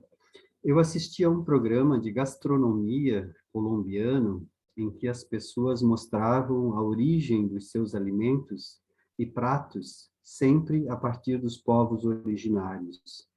A ancestralidade tinha como base essa narrativa dos povos indígenas. Isso me parece o natural na América Latina como um todo, mas no Brasil não se vê assim. Parece uma pergunta retórica, mas o que precisamos fazer para mudar essa história da nossa ancestralidade?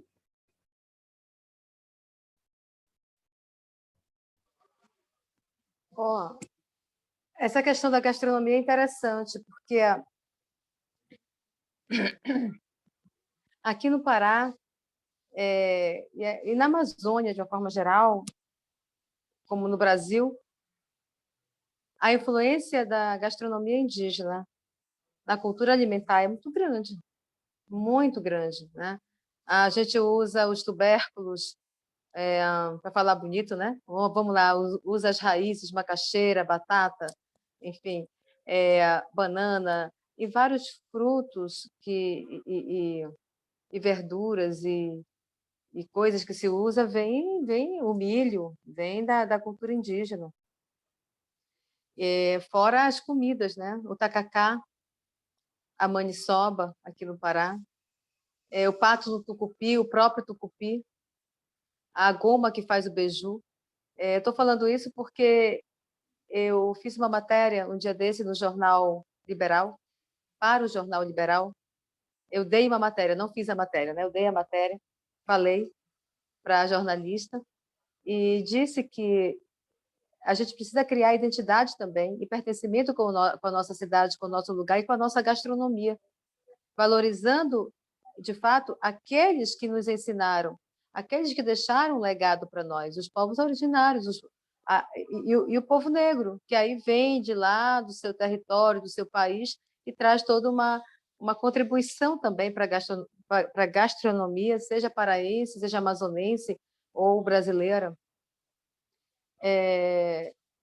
Mas como a gente pode entender essa ancestralidade ou procurar a nossa ancestralidade fazendo o nosso caminho da volta, procurando saber quem somos nós no planeta Terra, quem foram os nossos antepassados, quanto de, como o próprio, eu já ouvi do próprio Daniel, né? Quanto de indígena eu tenho em mim,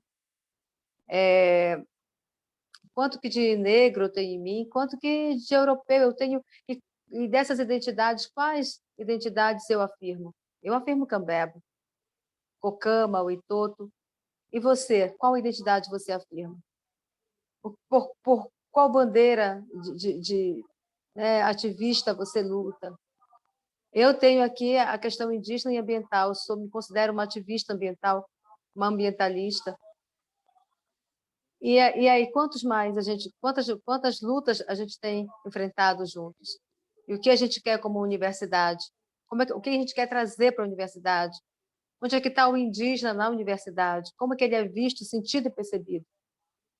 Então, eu acho assim, que quando a gente consegue entender o que é a nossa espiritualidade, nossa ancestralidade em nós, a gente se torna mais humano e humaniza uma sociedade, contribui para a humanização da sociedade.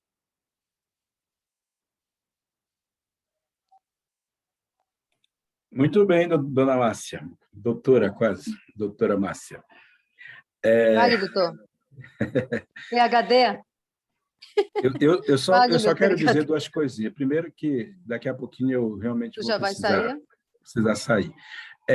Segundo, queria dizer, justamente reafirmar isso que Márcia nos lembrou, né? O que há de indígena em nós? O Eduardo Viveiro de Castro tem uma frase, que é uma frase assim, de efeito, super poderosa, que diz que no Brasil só não é índio quem não é. Ou seja, nós precisamos dar esse passo para trás. Nós precisamos dar esse passo para trás não significa voltar ao passado, viu, pessoal? Significa reconciliar com o passado. Enquanto o Brasil não se reconciliar com o seu passado, ele não vai conseguir descobrir a riqueza que foi perdida ao longo do tempo por não permitir que as nossas crianças da cidade tivessem a oportunidade de aprender o modo indígena de existir. Hoje nós teríamos um país totalmente diferente se isso fosse construído como um sistema educacional próprio nosso, né? A partir dos olhares ancestrais dos indígenas e depois dos negros africanos trazidos para cá escravizados. Porque o que nós temos quando olhamos para trás, nós vemos os indígenas em primeiro momento, os negros no segundo momento, mas desvalorizamos, nós aprendemos a não gostar nem de indígenas nem de negros. E aprendemos a supervalorizar o 10% de europeu que tem na gente. Aí a gente aprende a bater continência. Para eles, inclusive, o presidente é o garoto propaganda disso tudo, né? Desse complexo de cachorro vira-lata que a gente tem. A gente aprende a bater a continência para eles e fica supervalorizando, e aí vamos privatizar a nossa ciência, né? Vamos privatizar a ciência brasileira, vamos mandar os bons pensadores brasileiros, os bons cientistas brasileiros, aqueles que produzem conhecimento, tecnologia, para fora do Brasil, porque o Brasil não valoriza a sua própria ciência, não é? E aqueles bons pesquisadores, bons que continuam aqui, estão aí capengando, né? Capengando porque não consegue, porque não tem recurso, porque foi tirado todo o recurso da ciência brasileira, né? Isso, pessoal, é a gente alimentar o pensamento colonialista. E nós não pensamos o Brasil a partir do Brasil. Nós não pensamos o Brasil a partir da nossa ancestralidade. Nós não pensamos... E aí vem toda essa ideia do racismo estrutural, que hoje está na boca de todo mundo. A maioria das pessoas nem sabe por que isso acontece, mas é muito simples, né? Nós aprendemos a ser racistas.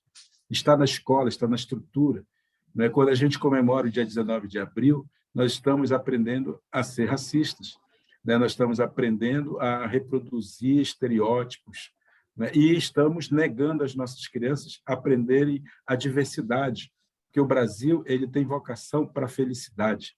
E aonde é que está a felicidade do Brasil? Está na sua diversidade, na diversidade cultural, linguística que nós temos, né? E, no entanto, nós aprendemos a não valorizar nada disso. Não à toa, Paulo Freire é totalmente negado no nosso país, né? Os grandes brasileiros que nos ajudaram a pensar o Brasil estão sendo o tempo inteiro negados, porque nós vivemos no mundo da negação, né? Então, ou seja, nós precisamos dar esse passo para trás, no sentido de nos reconciliarmos com esse nosso passado, valorizarmos o que tem dentro de nós de indígenas e negros, além, claro, do europeu, né? Nós precisamos valorizar, colocar pelo menos uma equidade nisso tudo, né? E a gente poder dizer, sim, que tudo que faz parte da nossa cultura, da cultura alimentar até a cultura artística, né, que nós temos, o nosso próprio pensamento brasileiro, ele tem uma origem e pode ser a ponta de lança para aquilo que podemos nos tornar como nação, sabe? Essa história do Brasil ser o país do futuro é apenas uma retórica que vem sendo reproduzida há muito tempo, né, para fazer com que a gente esqueça que o Brasil é um país do presente, é o Brasil do agora, né? Quer dizer, nós podemos transformá-lo imediatamente, se quisermos, né, se pudermos, se nos juntarmos, né, se conseguirmos estabelecer aquele encontro que nunca aconteceu no Brasil, que é de juntar esses saberes todos e valorizarmos aquilo que nós temos de melhor. E o que nós temos de melhor? A diversidade. A nossa diversidade cultural, a nossa diversidade linguística. Portanto, nós precisamos fazer esse caminho o mais rápido possível para a gente finalmente vencer esse complexo do vira-lata que nós temos e começarmos, aí sim, gritarmos a pleno pulmões que sou brasileiro com muito orgulho, com muito amor, né? Ou seja, aí sim poderemos gritar isso sem sermos ridículos. Eu ia dizer outra palavra, mas sem sermos ridículos. Tá bom? É isso. Muito obrigado pela oportunidade. Me acompanhe aí nas redes sociais, por favor. Acompanhe, menino. Estamos juntos. E se puderem depois entrarem na nossa livraria, como lembrou o nosso querido Felipe aí, né?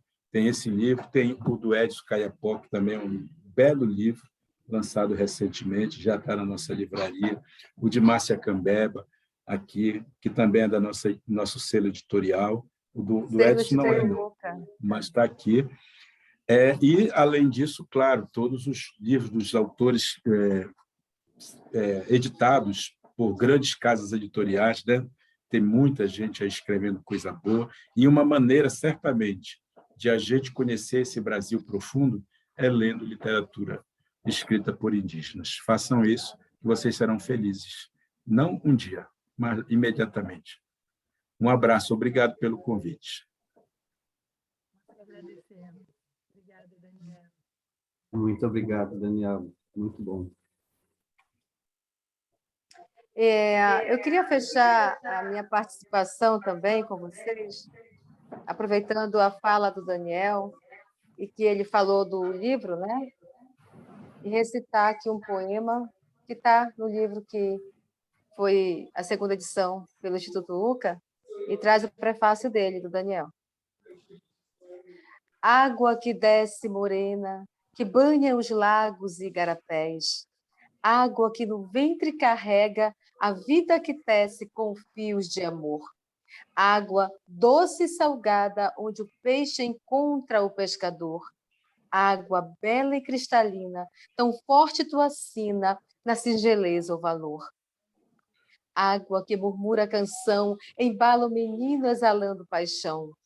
Água que grita sem medo e pede em segredo, me purifica da poluição. Água triste em seu leito, pela falta de jeito com que o homem a tratou. Sujou seu belo vestido, todo revestido de pureza, encantamento e sabor. Água que segue rezando, pedindo e implorando a tua proteção. Água santa e amável, então, deixe-a potável seguir sua missão. Obrigada. Aqui, ó, você encontra aqui no Instituto UCA com Daniel Munduruku. Dani, meu lindezo, um prazer imenso. Beijo, minha querida. Fique bem por aí, Beijo. se cuide. A gente se vê no nosso encontro, né? No nosso encontro de escritores. É bom avisar para a nossa galera aí que está nos assistindo que semana que vem a gente tem o seminário Finilige, né, para crianças e jovens, e durante a semana nós vamos ter o encontro de escritores indígenas, que vai ser no YouTube da Finilige. Então, aproveite para se inscrever, porque esse também é uma forma de manter a Finilige, né? Tem uma inscrição para quem quer receber um certificado de participação e tal, tem uma pequena taxa a contribuir, mas vai ser um encontro maravilhoso, tem uma progressão muito intensa, já está disponível no site da Fundação, né? Fundação www.fnlij.org.br. Então, corram lá, se matriculem ou se inscrevam, não sei como é que fala, e participem com a gente. Márcia vai estar lá, eu e muitos outros, são dezenas de convidados indígenas para conversar sobre literatura. Obrigado. E a gente vai estar junto também em novembro, no Encontro Internacional da Feira Literária do Xingu, né, Dani? É isso aí, vamos estar aí também, vamos estar presencialmente presente. Presencialmente presente. Beijo, meu querido. Fica bem. Beijo. Tchau, gente. Fui. Tchau, muito obrigado. Beijo a Muito vocês. obrigada. Tudo de Foi bom. uma manhã muito, muito, muito importante. Obrigada. Obrigada, gente. Tchau, tchau. Tchau, Márcia. Que lindo, coisa boa. Que lindo, né? Muito obrigado a você, Ângela, pela parceria. Márcia, muito obrigado pelos poemas, pela voz, pelas Obrigada. palavras. Coisa muito boa. A gente está sempre por aqui. Quando precisar, a gente está por aqui. Tá Enquanto essa certo. pandemia tiver, a gente vai fazendo virtual, né? As coisas vão acontecendo Claro, assim. claro. Vamos Um beijo fazendo, para vamos vocês, muito resistindo. grata. Igualmente, E a tudo de gente se bom. encontra. Tchau. Ó, e Tchau. o legal é que eu sempre digo aos meus parentes, quando eu dou aula, porque eu também sou professora, quando a UEPA me convida como colaboradora, que todos os indígenas, inclusive os anciões, eles são doutores por excelência. Então, esses saberes que a gente adquire com a narrativa que a gente escuta dos nossos ancestrais, dos nossos mais velhos, no pé de uma árvore, próximo a uma fogueira, e esse é um sonho, que a gente consiga um dia se comunicar à universidade e esses saberes consigam se interligar, criando raízes, e que essas raízes se comuniquem através dos seus canais de vários canais de informação e comunicação. Quando a gente entra numa universidade, que os nossos saberes também, tidos como empíricos, tenham relevância, tenham significância e façam também com que os saberes da universidade ganhem mais fortalecimento, somando com o nosso. Eu acho que isso ia ser lindo demais de se ver. E essa é a minha esperança, que a gente A minha ainda também, consiga Márcia, a minha chegar nesse também, ponto. porque isso é uma questão de se reconciliar com o passado, É. como o Daniel Como disse falou, Daniel, né? E tem uma frase muito interessante que ele disse, que é: a natureza se atualiza para continuar a mesma. Depois ele trouxe a questão da infância, quando o Rafael falou da literatura, que é outra necessidade nossa, de enxergar a infância não como um período a ser superado, né? Uma fase, né? E aí justamente os textos que nós acabamos levando para a infância são textos que a contextualizam como um não ser ainda, é. né? E eu Uhum. acho que é essa reconciliação que nós precisamos fazer com o Eu, passado, com a natureza, com a infância, com o humano, né? eu lembro que os meus, eu rodo muito SESC, e SESC trabalha com crianças, jovens e adolescentes, né? Uhum. Itaú Cultural, enfim, fora do Brasil. Eu visitei algumas escolas em Londres de crianças, filhos de brasileiros que moram lá. E tão bonito quando os professores retornam para mim de Londres e dizem assim: a tua música está ecoando até agora. Isso eu fui em 2018 lá. A tua música está ecoando até agora. As crianças entram na sala e pedem para a gente: Anauê, Cangatara, Piranga, Piraciçau. Ou seja, as crianças cantando em tupi, então, recitando o Índio Eu Não Sou, e outros poemas. Quando eu chego nas escolas do SESC ou nas escolas em São Paulo, de periferia, de estado, de município, as crianças me recebem com sarau e com poemas Uhum. decorados. Para mim, não tem prêmio que pague isso, não tem nada que seja maior do que esse prazer que a gente sente de escrever para toda a idade, né? Porque um ancião lê, uma criança lê, compreende, um adolescente lê e compreende, um adulto lê e compreende, a universidade compreende, o meu parente dentro da aldeia compreende, então por isso que me perguntam: você escreve numa linguagem tão simples? Eu falei: pois é, porque a linguagem é a linguagem da minha natureza, né? A linguagem que eu quero, que eu escolhi para me comunicar com todos os públicos que eu possa chegar. Vou nos presídios, os presos gostam, eles leem, recitam comigo. Vou na casa do menor infrator, vou em abrigo. Então, é isso que acho que isso é o que a gente precisa fazer. A gente precisa buscar esses lugares, os lugares onde poucas pessoas pisam, A nossa literatura está lá, fazendo a diferença. Tudo Márcia, isso, obrigada, obrigada mesmo. Não quer recitar para nós, Índio Não Sou? Ah, tá. Vamos encerrar, então, com Índio Eu Não Sou. Eu acho que seria bonito encerrar Índio, eu não... assim. Ah, legal, legal. Índio, eu não sou. Não me chame de índio, porque esse nome nunca me pertenceu. Nem como apelido eu quero levar o erro que Colombo cometeu. Por um erro de rota, Colombo em meu solo desembarcou, e com desejo de nas Índias chegar, o nome de índio me apelidou. Esse nome me traz muita dor. Uma bala em meu peito transpassou, meu grito na mata ecoou, meu sangue na terra jorrou. Chegou tarde, eu já estava aqui. Caravela portou bem ali, eu vi homem branco subir. Na minha uca me escondi. Ele veio sem ter permissão, com a cruz e a espada na mão. Nos seus olhos uma missão, dizimar, em nome da civilização. Índio eu não sou. Sou Cambeba, Cocama, Munduruku, Apixana, Baré, Jura, Mura, Suruí, Surini, Caingangue, Satere, Maué, Juruna, Apurinã, Trucá, Tuxá, Pancararu, Funiô, Cariri-Chocó, Guajajara, Guarani, e resisto com garra e com muita fé. Mas índio? Não, índio eu não sou. Obrigada. Uhul! Nós é que agradecemos, Márcio. Obrigado mesmo.